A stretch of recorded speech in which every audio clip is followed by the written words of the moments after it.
Okay, y'all, so this is a little educational video. I want to show y'all heat damage. So I want to show you her natural curl pattern, which will be her new growth, which will be closer to the scalp.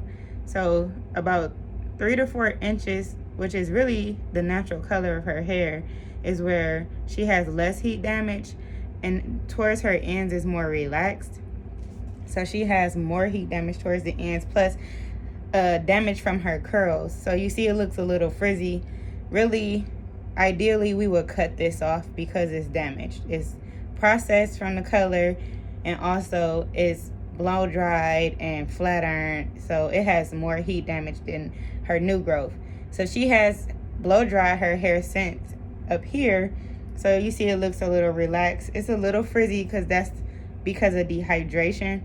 So to get this back healthy, to get her natural curl pattern popping, we will have to keep doing moisture treatments to get it deposited into each strand.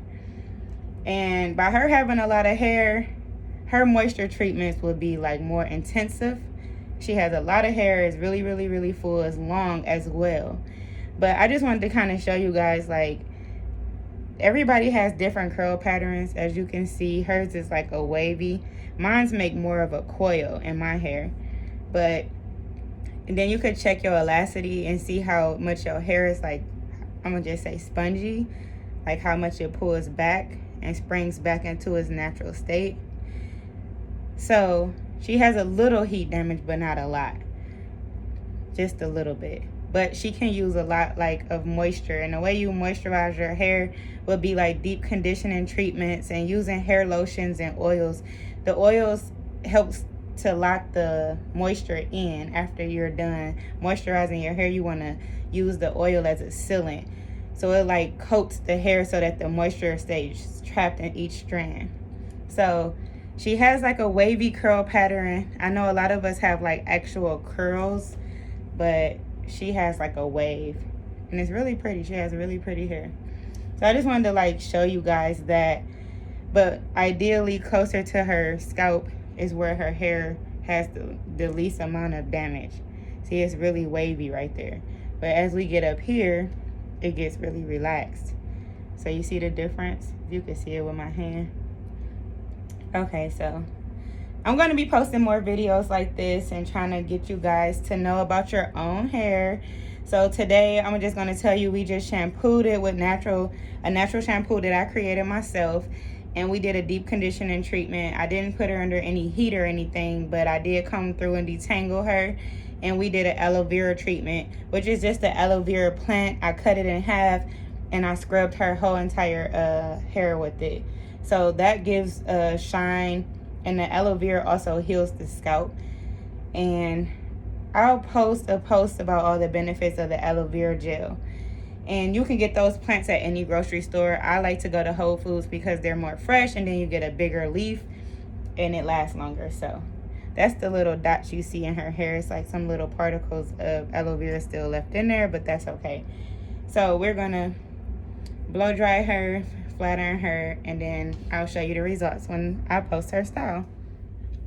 Okay, I'm gonna show you a proper blow dry technique. I already put the heat protectant on a section of her hair. I only had that clipped off because I was spraying it throughout the hair. So I have heat protectant all throughout her hair. And what you want to do, you want to get a vent brush. And I like the ones with the little knobs. I don't like the ones that got the stiff knob. So if you rub your finger on the brush, it should not hurt your finger. It should be comfortable. Some of them snatch hair out, you know, so you don't want those type of brushes. Get a nice one. If you want to, go to Sally's. They have really great ones there. But if you're a beginner, let me show you something. If you're a beginner to blow drying techniques, you might want to section it off small sections like this. And I'm going to do it like this for the purpose of this video. So you want to grab the hair and you want to blow dry at a distance. You don't want to get close. It's going to dry the hair. And the thing is, patience is key. People try to blow dry and hurry up and get it over with. but you just want to get the water that sits on top of the hair to evaporate. You don't want to take the moisture out of the hair. That's what you do not want to do, because you're going to over dry the hair and you're going to cause the hair to have heat damage because you dehydrating the hair, and then you're adding more heat to it. So think about a leaf on a tree in the fall. When the fall comes, the leaves get really, really, really dry. And if it falls on the ground, you can pick it up and you can literally crumble a leaf. That's how you have to think of your hair. But during the spring months, when it's raining a lot and it's hydrating the trees and the leaves, they're nice and pretty and green and healthy. So I got it on like medium because I'm talking. I didn't want it to be like really loud, but I'm gonna turn it up.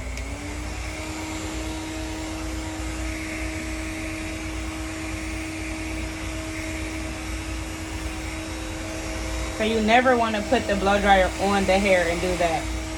You never want to do that. Unless you're trying to do a very, very, very, you have really coarse hair, the person you're working on, and you want to get it really, really straight, you could get closer. But she don't have really coarse hair, so I wouldn't put the blow dryer up on her hair like that. You can blow dry at a distance. And you see her hair is still really shiny. And to make sure that you're getting those roots, you want to test it, and you just want to put some heat on it. Just go in there with your hand. The nape area is the most neglected area of the head.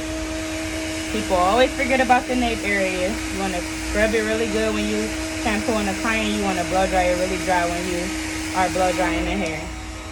Now, I didn't get close up on her hair and look at the shine. And her hair is completely dry, but it's not brittle. It still has moisture.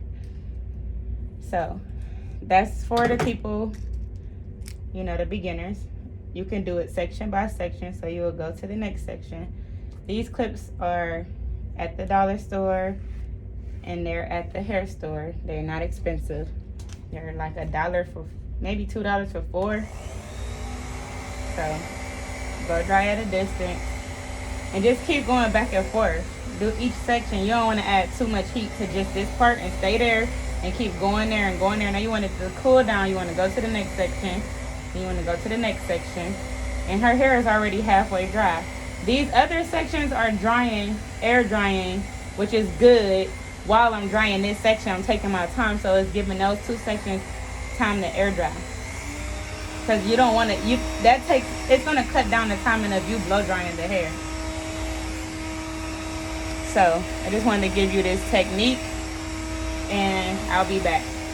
Okay, this is the finished result.